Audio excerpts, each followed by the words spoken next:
Glória a Deus. E a gente louvou, né? Inclusive até a Perinha orou agora. Quantas coisas grandiosas Deus já fez nas nossas vidas, né? Quem aqui já teve algo assim que parecia impossível, como nós cantamos, né? Aquilo que parecia impossível e aconteceu. Quem? Eu várias vezes, né?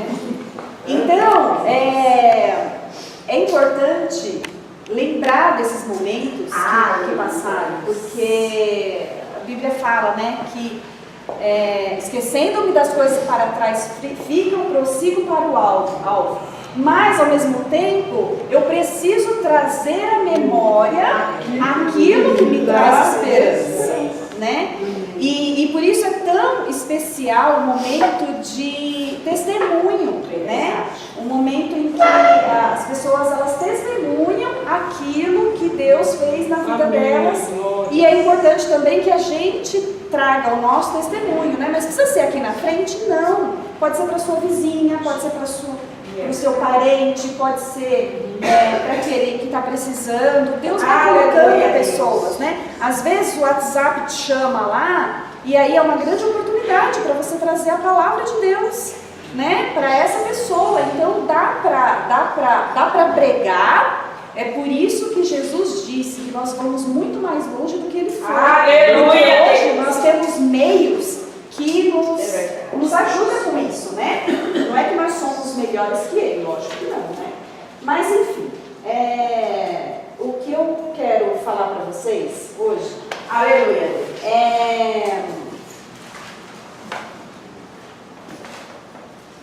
eu sempre ouvi, né, um versículo, e a gente, quando se converte, a gente se apega a alguns versículos, né? E esses versículos a gente fica lembrando dele, faz a vida, né? Então, 20 anos que eu conheço o Senhor, 20 anos que eu venho, eu adoro na igreja, em casa, né? E eu vou conhecendo o Senhor cada dia mais.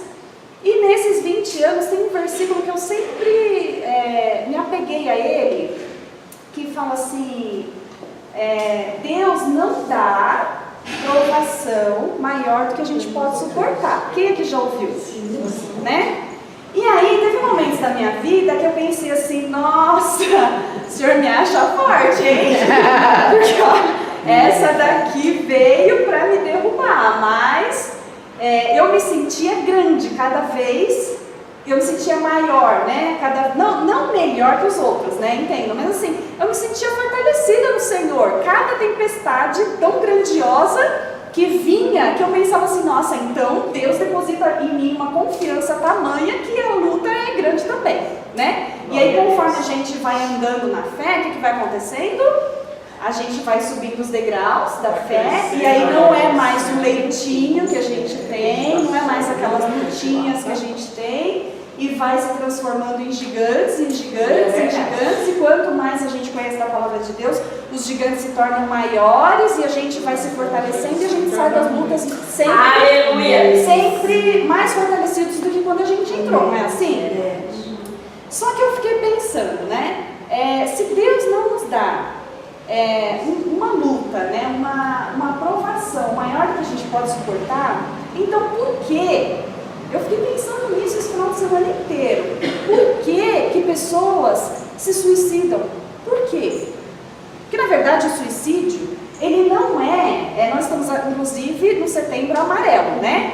Que é em prevenção ao suicídio, foi o CVV, não sei se vocês conhecem, é importante saber, existe um grupo de apoio, a qual você pode ligar lá, não sei te falar o número, mas você pode ligar lá, é importante saber, de repente, para indicar para alguém, que é a prevenção ao suicídio, né? E aí, na verdade, pode ligar lá, são conselheiros, são pessoas treinadas que estão lá, né? E muitas mortes são evitadas, porque a pessoa tem coragem de ligar e falar, olha, eu estou sofrendo, não estou aguentando e tal. E o suicídio, ele é o quê? Ele é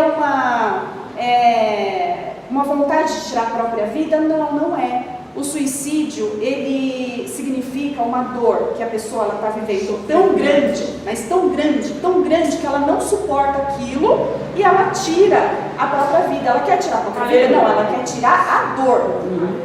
Né? É falta de Deus? Não, gente, não é, porque se fosse falta de Deus, os pastores, quantos pastores a gente viu aí, né? Um pastor, pai de 3 filhos, é muito sério isso, está muito mais perto da gente do que a gente imagina. É uma realidade. Hoje em dia, 80% dos jovens já pensaram em suicídio. Então, assim, é um assunto que a gente precisa tratar dentro da igreja. Sim. Porque não é uma coisa que a gente simplesmente expulsa, é demônio.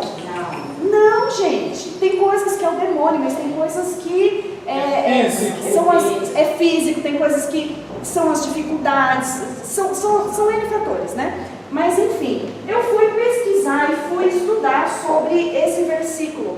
E aí eu me deparei com a verdade. Porque a Bíblia é o quê? A verdade. E aí eu descobri que não é nada daquilo que eu sempre queria. Não é. É muito mais simples do que a gente imagina. Aleluia, Pai. É maravilhoso. Eu só preciso achar um versículo, peraí. Glória a Deus. Vai fazer na sua boa obra, Deus. 1 Coríntios 10, 16. Isso. Ó, 1 Coríntios 10, versículo 13. Vamos ler junto. Quem tiver com a Bíblia aí, eu espero. 10, 13. 10, 13. 1 Coríntios. Isso. Ó, eu vou ler aqui com vocês. Vamos ler todo mundo junto? Sim. Não nos sobreveio nenhuma tentação, senão humana. Mas fiel é Deus, o qual não deixará que sejais tentados acima do que podeis resistir. Antes, com a tentação, dará também um meio de saída, fazer um escape. Só um pouquinho, Então, mas a grande questão que eu descobri é o seguinte: eu sempre pensei que esse versículo ele dizia assim: não nos veio provação maior do que possa suportar. Está escrito provação aqui? Não. Gente, não está. Ó, está escrito o quê? Tentação. Tentação é diferente de provação. É verdade.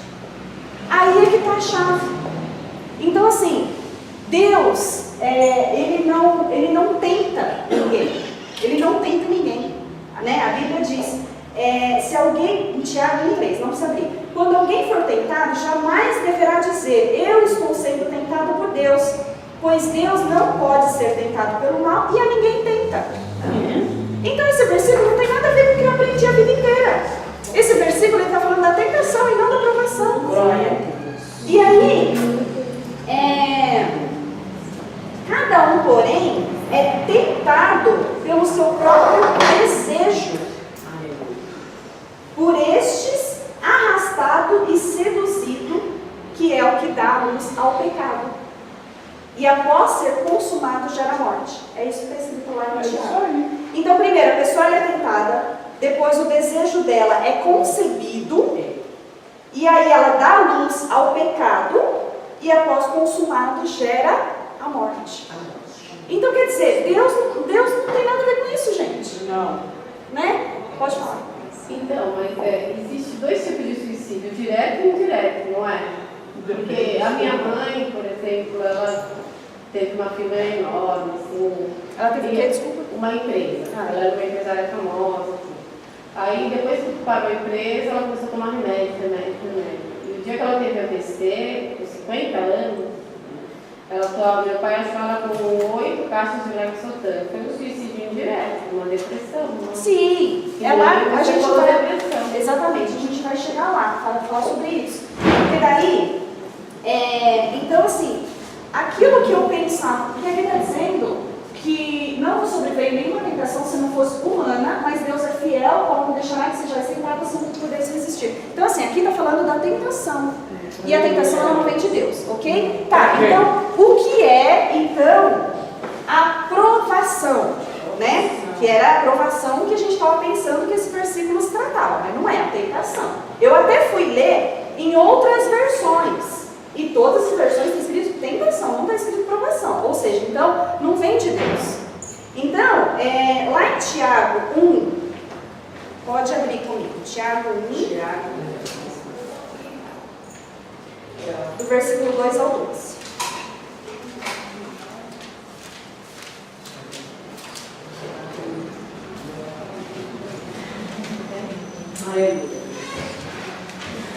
Peraí, o Tiago fugiu da minha vida.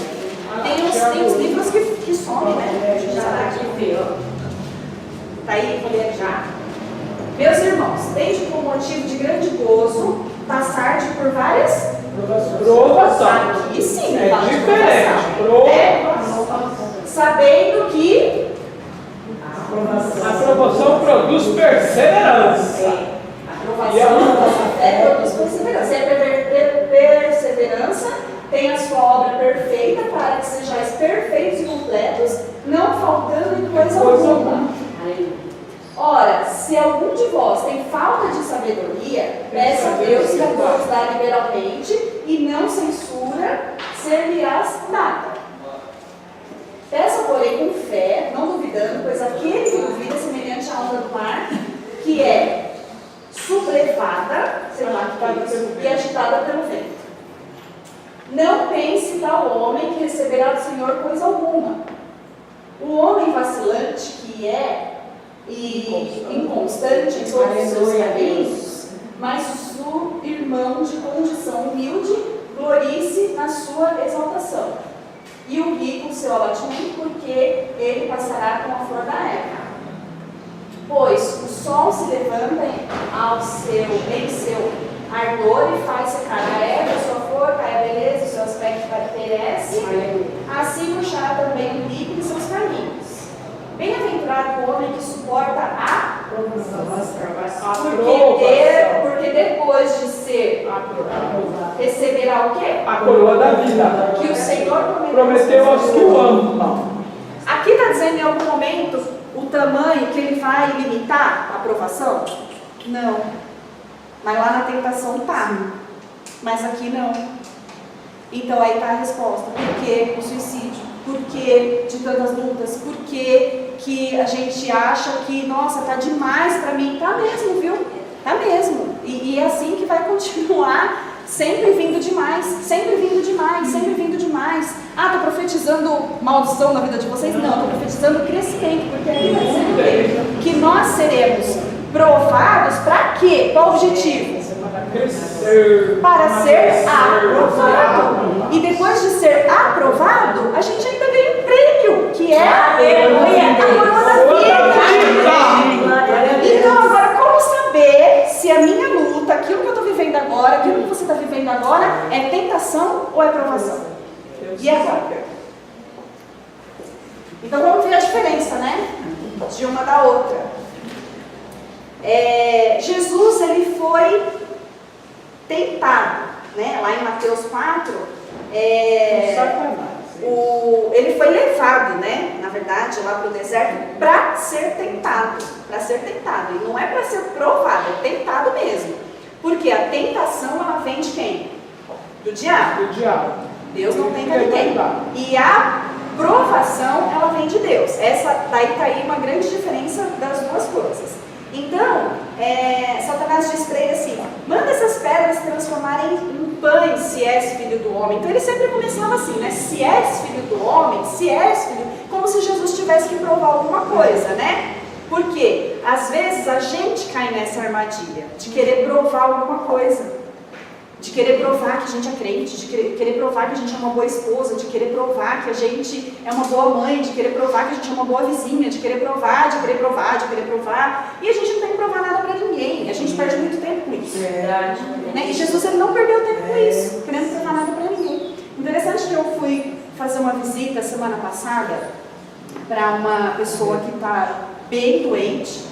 Ela está lá em São Paulo e eu deixei meus filhos em casa e eu pensei assim, Deus proverá, vou deixar os 3 em casa. Meu marido tinha um outro compromisso, eu falei, mas eu vou deixar, porque eu não vou deixar para amanhã, eu não sei se ela vai estar aqui amanhã.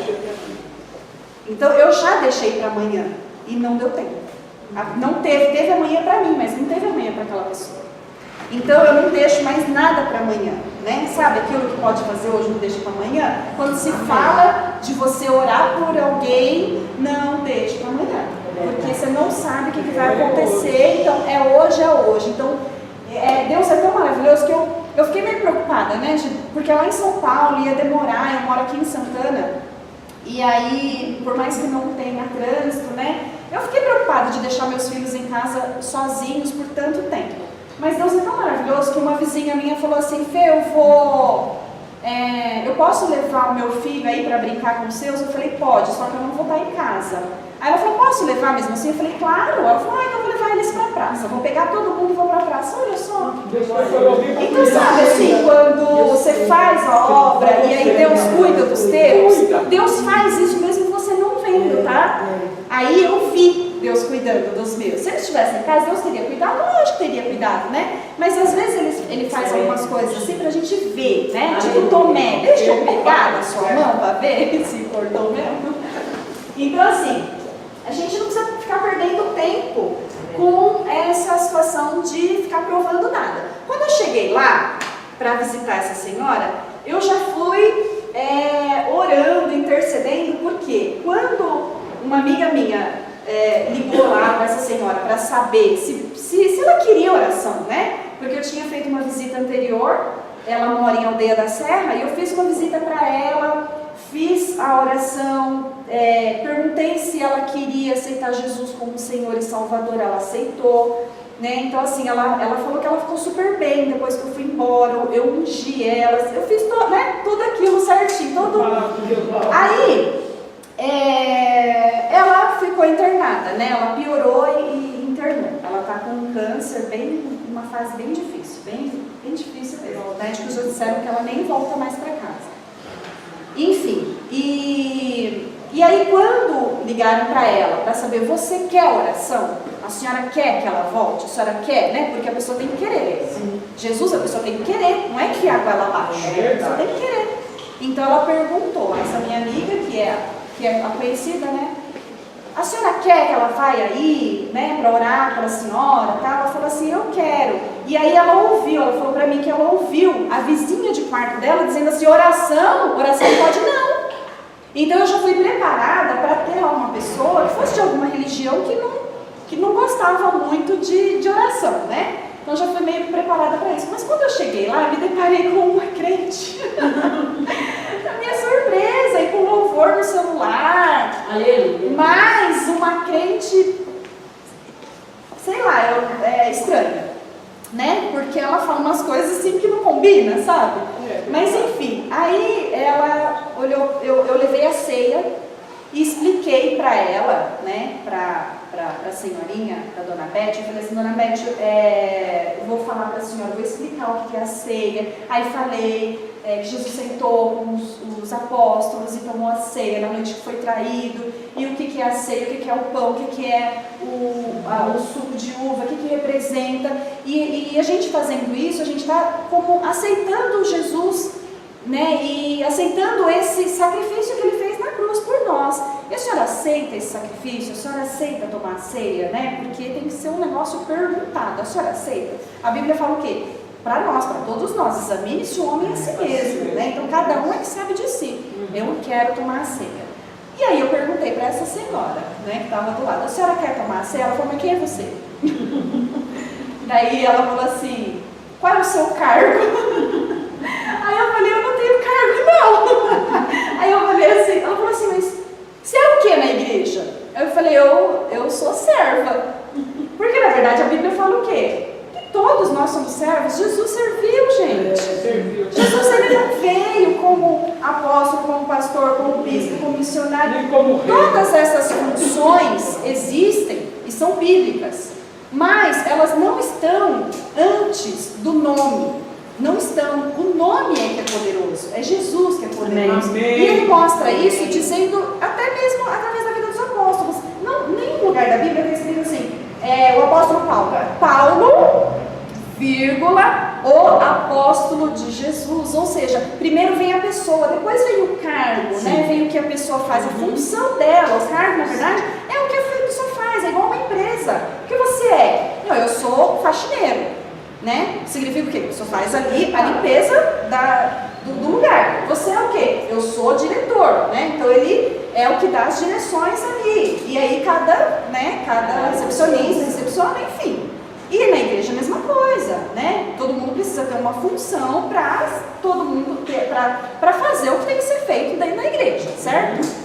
Então eu falei para ela assim, só que eu falei serva, né? Porque eu queria ver realmente a reação dela. E eu amo ser serva, né? Não tem. Jesus serviu, gente.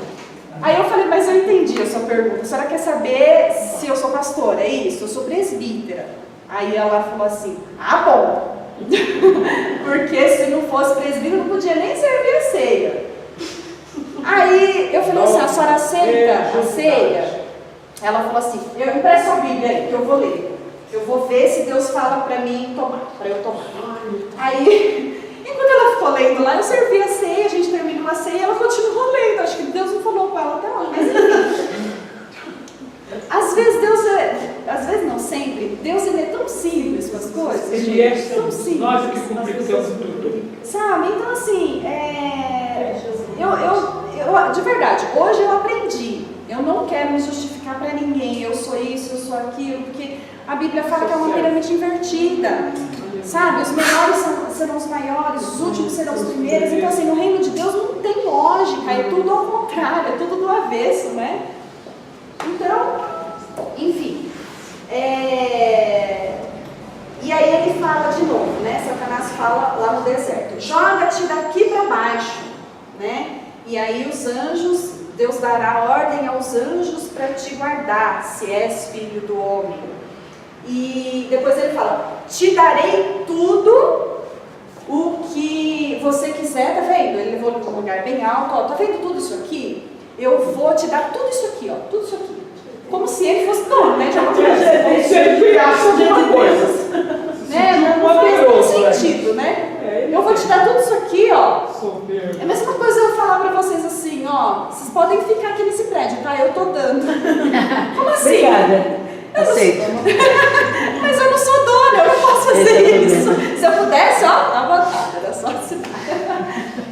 E aí, quando ele falou isso, né, como Deus não divide a glória dele com ninguém, ele falou, para trás de mim, Satanás. Não, nessa parte não tem nem, porque tudo Jesus foi rebatendo com a própria palavra, né? Mas quando chegou nessa hora, ele não rebateu não, ele falou assim, não, toda a honra e toda a glória somente a Deus. Então, quer dizer, Jesus ele foi ali para ser tentado. Jesus precisava ser tentado, gente? Não precisava, ele é Deus. Mas ele só quis, Deus quis mostrar, e Deus é tão maravilhoso. Ele veio como homem também. Exatamente, e Deus quis mostrar para nós que como homem é possível sim sermos tentados e não cairmos na tentação. Né? Meter a Deus, resistir o diabo. Tá. Então, na provação, né? Acho que a primeira coisa que a gente deve falar quando a gente vai falar de prova, a gente já falou de tentação, agora a prova. O que é prova? Prova é a ação ou efeito de provar, fazer um exame ou uma experiência das qualidades de alguém ou de algo. Portanto, as provas são ensaio que se fazem para saber como será, como ficará algo na sua forma original, na sua forma definitiva, né? Então, assim, quando Deus fala que vai nos provar, exatamente, Ele quer saber como é que a gente vai agir, sabe, nessa situação. Por exemplo, assim, uma prova financeira, né? Deus tem algo tão grande para a tua vida, mas Ele não pode chegar e te dar. Assim, tem pessoas que Ele não pode. Por quê? Porque senão a pessoa não vai saber lidar com aquilo. Mesma coisa de uma criança de 2 anos, mãe, eu quero bala, e a mãe pega uma nota de R$100 e dá para a criança. Ela vai saber se organizar. Ela não sabe nem quanto custa aquilo, então é a mesma coisa a gente. Por que nós somos provados? Porque a gente precisa amadurecer no momento certo, a gente vai saber o que significa R$100, como gastar esses R$100, como investir, o que a gente precisa com esses R$100. E é isso que Deus faz com as nossas vidas até hoje. Né? Ele nos ensina como pais. Então, lá em Gênesis 22, ele fala que colocou Abraão à prova, né? E a palavra que está escrito lá, eu vou ler para a gente conseguir para não se estender muito, né? Mas quando ele pediu o único filho de Abraão, ele disse: eu estou te provando e eu quero o teu filho como sacrifício. E Abraão, o que ele fez? Ele deu, né? Ele deu. Então, algumas provas, elas vêm como petição de algo de Deus para saber o que? O nosso coração, né? Porque Isaac era o único filho, um filho tão esperado, um filho da promessa, um filho que Abraão quis até acelerar o processo, né? Teve outro filho lá com Agar, mas não morreu essa ideia de Deus de dar Isaac para Abraão, mesmo ele tendo errado, se precipitado com Sara, né? E Agar. E quando ele dá esse filho finalmente, né? Depois de muitos anos, velho, então. Velho, bem velho, né? Ai, como Moisés. E aí ele vai e pede o menino. Como assim, gente? E é a mesma coisa nas nossas vidas, né? Ele te dá algo e depois ele pede. Como assim? É exatamente a prova para saber do nosso coração. Nosso coração está naquilo ou nosso coração está em Deus, em adoração. É o propósito, né? Então a prova ela serve para isso. E no Salmo 26, Davi fala assim: sonda-me, Senhor, e prova-me, examina o meu coração e a minha alma. Ixi, sabe, eu li esse versículo, né? Eu pensei assim: Davi, Abraão, ele não pediu nada para Deus, né? Ele não pediu para ser provado. Agora Deus Davi Deus veio e provou. Mas Davi, além de pedir para ser provado, ele fala assim: examina o meu coração e a minha mente. Gente, será que a tua mente pode ser examinada? É uma coisa a se pensar, né? Porque está tudo aqui dentro. Às vezes a gente pensa uma coisa e fala outra, para ser bonzinho, para ser legal, para ser crente, para ser, né? Mas o coração, a boca fala que o coração está cheio. O que está cheio o teu coração? Né? Então, será que a gente pode orar nesse sentido? Senhor, prova-me, sonda o meu coração, examina o meu coração e a minha mente. Né? A mente quer dizer o quê? O que eu estou pensando? O que você pensa? Né? Às vezes, a pessoa fala assim: ai, que bom que você veio. E, na verdade, ela está falando: pô, você sabe que ela veio? Verdade. Quem nunca? Né? Que atire a primeira pedra. Eu lembrei de um filme que eu não lembro o nome direito, mas eu acho que ela sabe o que ele pensa. É uma coisa assim, não lembro o nome, é um filme antigo.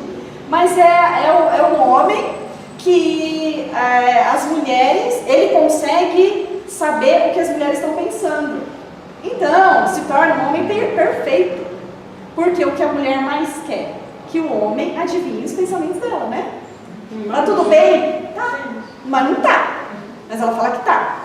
E aí ela fica brava, que ela fala que tá, e ele fala: ah, então tá bom, tá tudo bem, mas não tá. E aí ele não fala, não insiste, porque ela falou que tá.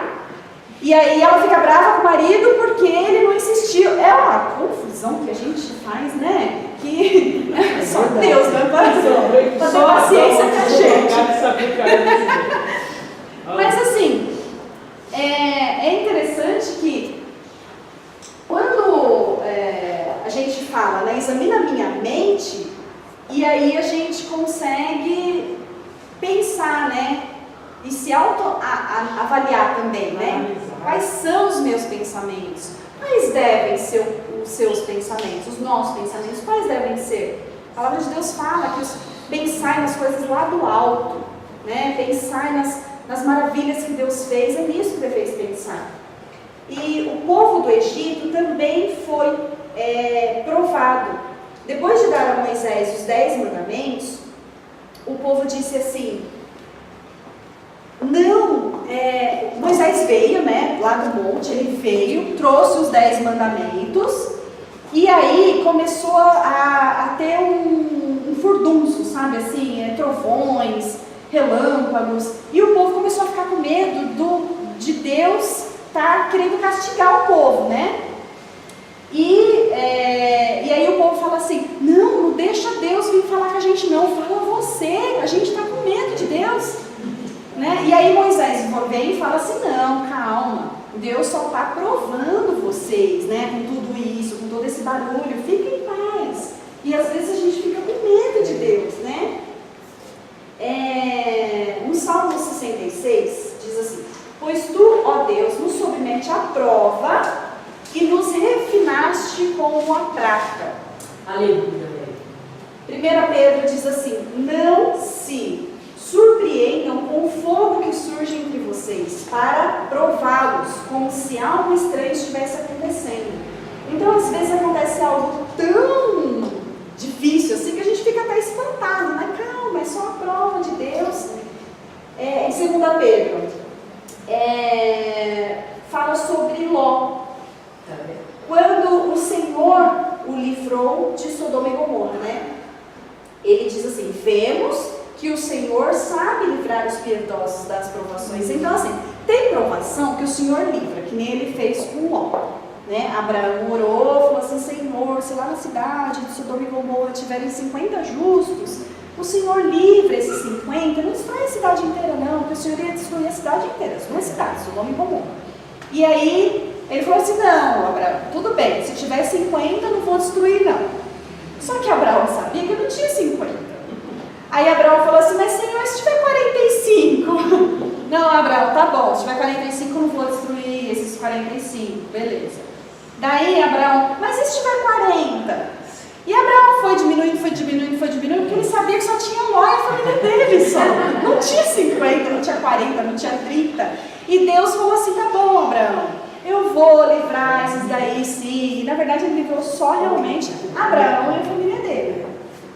E aí Deus os livrou, e aí está escrito lá que ele livrou da prova. Interessante, né? Que Deus livra alguns da prova, mas tem outros que Deus livra na prova. E tem outros que Deus livra depois da prova. Cada um, ele trata de uma forma especial. E a gente precisa glorificar por isso. Porque nós não somos tratados, sabe, assim como dizia minha mãe, de baciada. Sabe de baciada, esse ditado que diz, todo mundo de uma vez, todo mundo junto. Sabe quando dá uniforme para as crianças da escola? Só muda o número, mas está todo mundo igualzinho, assim, é até difícil de achar o filho, né? Quando você vai assim buscar, porque está todo mundo igual, está todo mundo com a mesma roupa, a mesma camiseta, a mesma blusa, está todo mundo igual. E Deus não nos trata dessa forma. Deus nos trata individual. Então Ele sabe o que você precisa, Teresa. Ele sabe o que você precisa, sabe? Ele sabe que cada um precisa, cada um de nós precisa, o tamanho da provação, o tamanho da tentação, sabe? Onde Ele vai livrar, se é no começo, no meio do fim, não sei, Ele é Deus, Ele que decide. Só que uma coisa eu posso afirmar para vocês, que Deus, Ele vai trabalhar com cada um, na medida em que cada um precisa. Aleluia, Deus. E esse limite é Ele que impõe.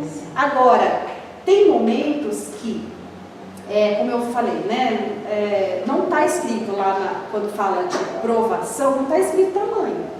Então, Ele pode dar provação maior que a gente pode suportar? Sim. Agora, onde é que está a nossa saída para isso? É joelho no chão, gente. É joelho no chão, é pedir para Deus realmente força, porque quando Ele, a palavra dele fala, quando você pensa que você é fraco, aí é que você é forte, né? Então assim, é a dependência realmente de Deus para as nossas vidas, sabe? Nas nossas vidas. Não é crer em Deus como nós cantamos também, naquilo que Ele faz, o que Ele pode fazer, mas adorar Ele pelo que Ele é. E às vezes a gente confunde as coisas, a gente acaba deixando de crer no poder de Deus, porque isso aqui não foi feito, porque aquilo ali não foi feito, mas Ele não prometeu nada, gente. Às vezes Deus promete, às vezes não. Deus nunca prometeu para mim um filho, nunca, mas eu sempre quis.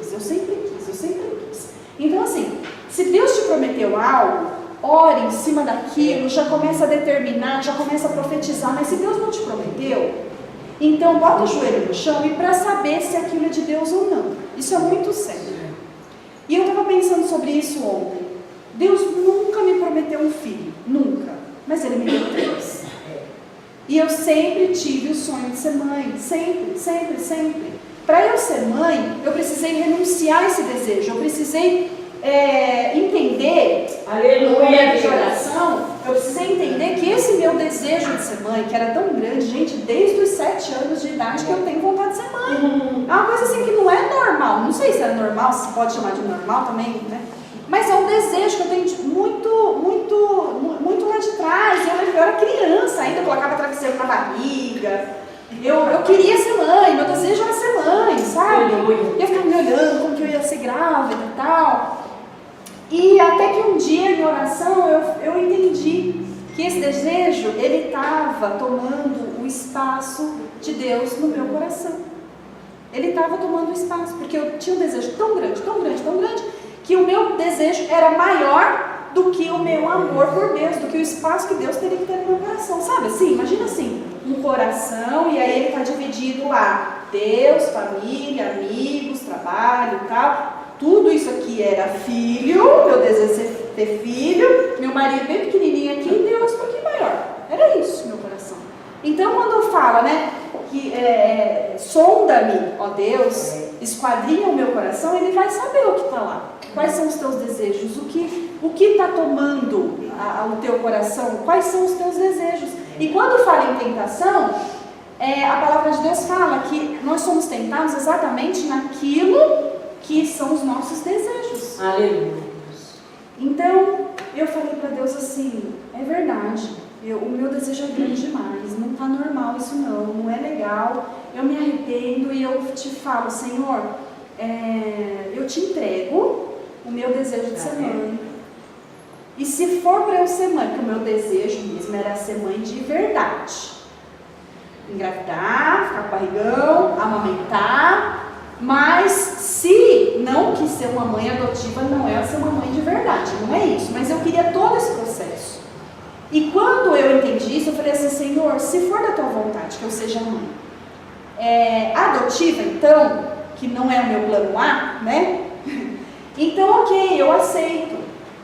E aí, eu lembro que eu estava no quarto orando, eu fui para a cozinha, meu marido estava na cozinha, eu falei assim, amor, eu entreguei para Deus o meu desejo de ser mãe, só que eu estava chorando. E eu falei assim para ele, será que eu entreguei mesmo? Será? Porque eu estou chorando. Aí ele falou assim, você está chorando porque você entregou algo que te custa. Mas é lógico que você entregou. Eu falei, nossa, é verdade, né? E anos depois, até que foi cair minha ficha, que eu entreguei algo que eu nem podia entregar, porque não dependia só de mim, não era um sonho só meu. Eu estava entregando algo que também pertencia ao meu marido. Concorda? Porque se eu não sou mãe, também vai ser pai. Mas em nenhum momento ele questionou isso. Em nenhum momento ele entendeu que aquilo precisava ser feito. Eu entreguei a Deus esse desejo. Isso, gente, foi uma quinta-feira. No sábado nós tivemos uma reunião de oração com alguns amigos e eu fui contar essa história, né? Olha, tal, né? Tive uma experiência assim, assim. E aí nisso eu estava contando para essa pessoa, só eu e ela, né? Não contei em público, estava contando só eu e ela. Eu estava na metade, contando assim, metade daquilo. E aí alguém chamou, ela saiu. Fê, espera só um pouquinho. Aí ela saiu. Enquanto ela saiu, eu fiquei esperando ela voltar para eu terminar a história.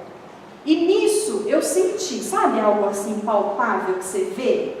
Eu senti entregando um presente para mim. Amém. E aí, ela voltou, terminei a história e tal, e um mês depois começa a ficar tudo estranho em mim, e a menstruação que não vem, e aí eu fui na médica, estou grávida. E aí eu perguntei pra ela assim, tem como saber o dia? Ela falou, claro que tem, então, fez umas contas malucas lá que a gente não entende, né? E aí ela falou assim, você engravidou no dia 13 de novembro. E aí eu fui olhar no calendário, dia 13 de novembro, foi aquele dia que eu senti Deus me entregando aquele presente. Aleluia, Deus. Aquele presente era o Rafael, que significa Deus curou. Aleluia. Porque além de tudo, os médicos ainda diziam, você tem um útero que o útero é como uma bexiga, né? Então, você tem um útero com a parede no meio. Então você engravida de um lado, você engravida do outro, e aí ele não tem elasticidade, né? E você vai perder pelo menos 6 para você poder engravidar. E aí eu falei assim, Senhor, meu ouvido, não vou ficar ouvindo isso, não vou, e o Senhor vai prover de alguma forma. Isso tudo antes da minha entrega, né? Perdi um filho, com 2 meses e pouquinho, tive um aborto espontâneo, né? Sofri muito, muito, muito com aquilo, e foi quando chegou aí, nesse ponto, que daí eu descobri que eu engravidei naquele dia do Rafael. E depois do Rafael veio o Vitor, depois do Vitor veio o Diego, e depois do Diego a gente teve que fechar a fábrica urgente, porque não cabe mais no carro. E aí eu fiquei pensando, né, tem coisas que Deus nunca, com tudo isso, Deus nunca me prometeu um filho. Mas por que Ele não prometeu?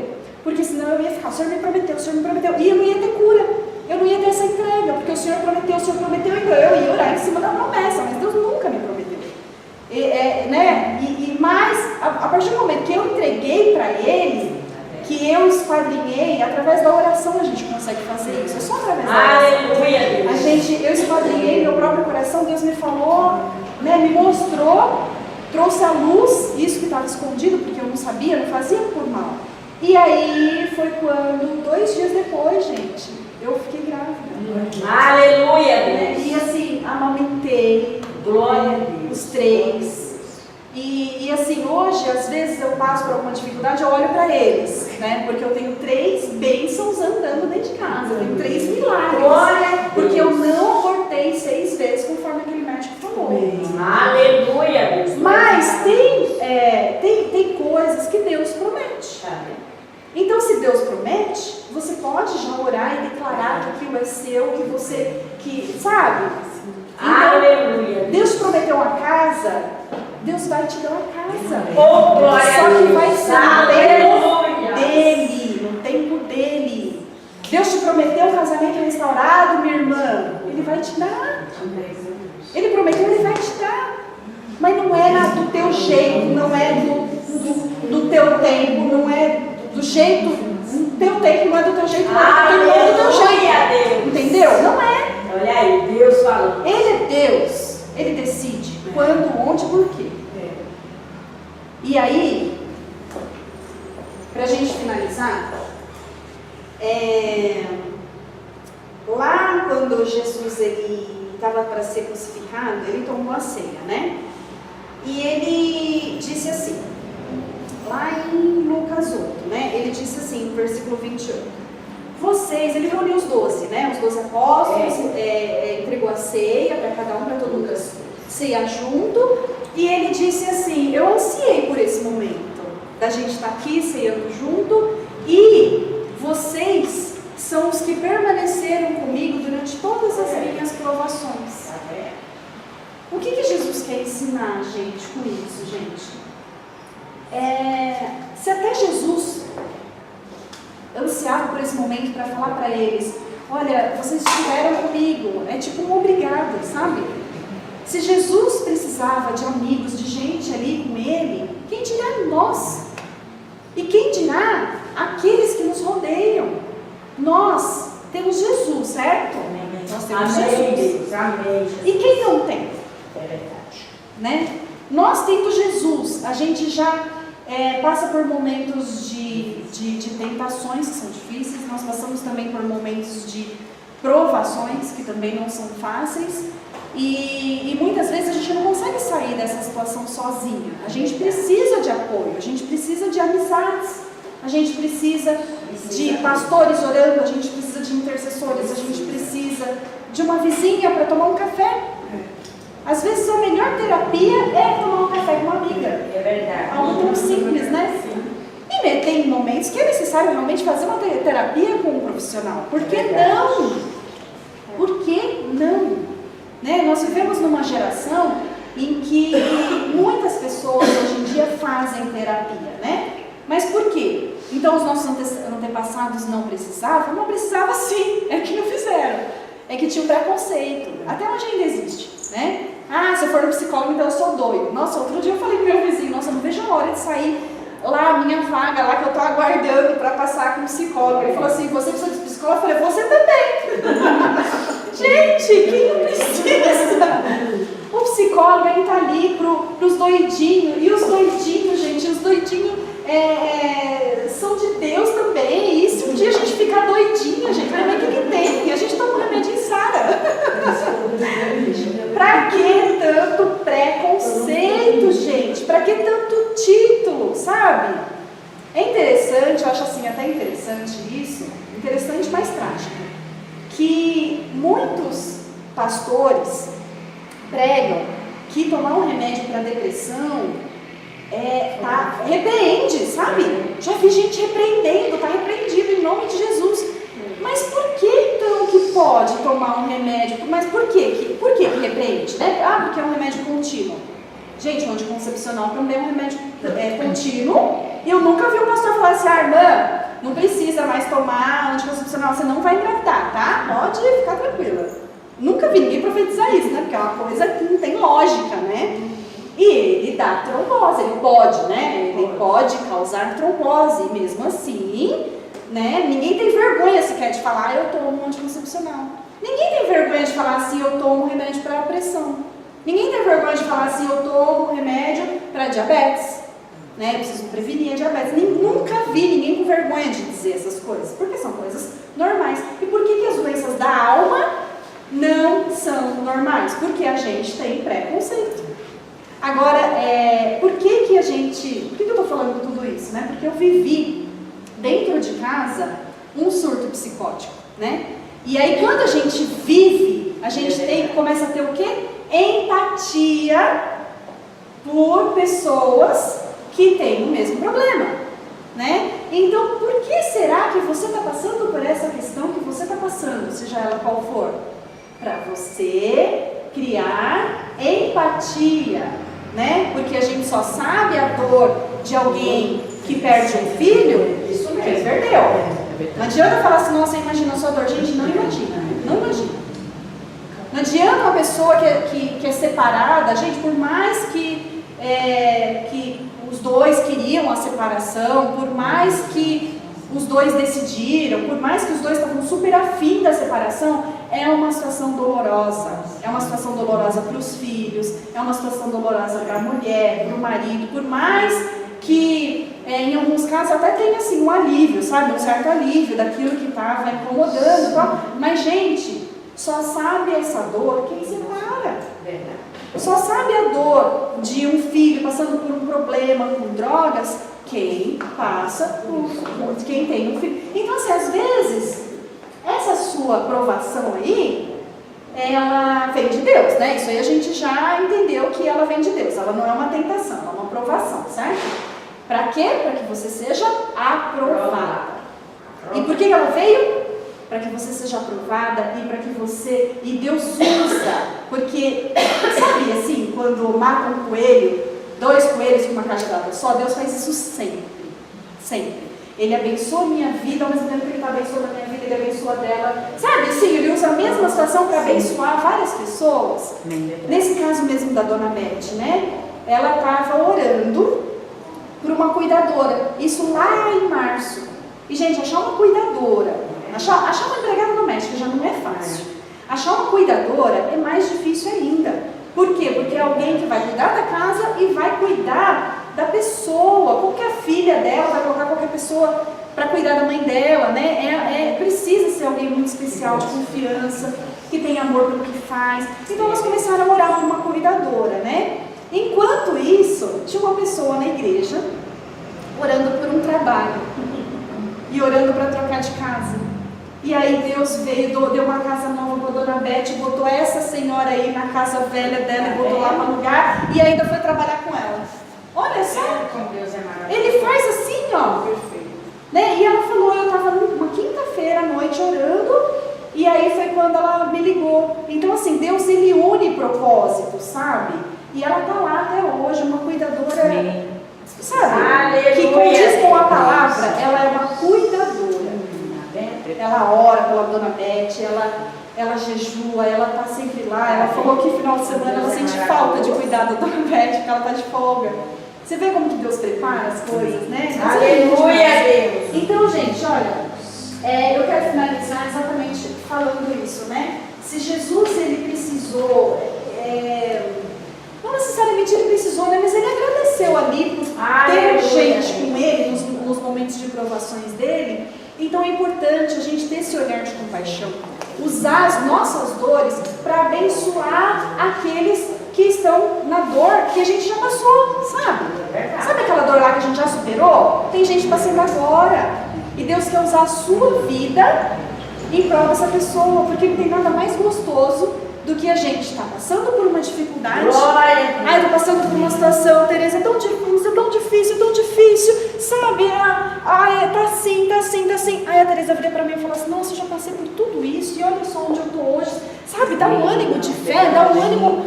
Então, assim, Deus nos permite passar por dificuldades assim, que é pra gente ajudar o outro, não é pra gente ser egoísta e guardar isso. Verdade. Por isso a importância do testemunho, sabe? A importância da gente falar do que Deus fez nas nossas vidas. Usa o WhatsApp, usa o Facebook, usa de uma forma sábia, sabe? Alguém está falando alguma coisa com você, alguém se abriu com você, já é uma grande brecha para você entrar e falar do amor de Deus. Pessoas estão indo para o inferno e a gente não faz nada. E é verdade. Pessoas estão se suicidando.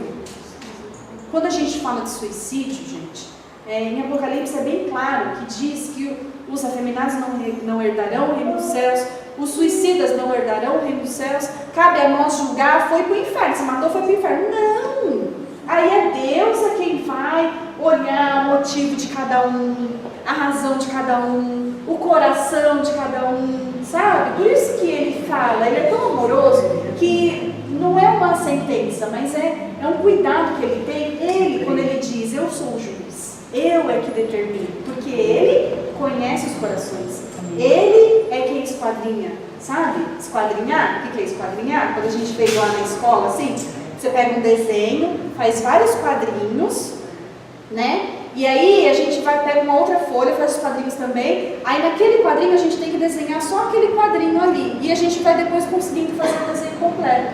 Isso é esquadrinhar. E é exatamente isso que Deus faz no nosso coração, ele esquadrinha. Né? Isaías fala que ele esquadrinha os nossos corações. Ou seja, ele pega cada pedacinho, sabe? E sabe esses pedacinhos aí que estão despedaçados? Deus cuida, Deus ele te trouxe aqui essa tarde para dizer que ele vai cuidar de você. Em nome de Jesus. Abaixa a cabeça por um instante.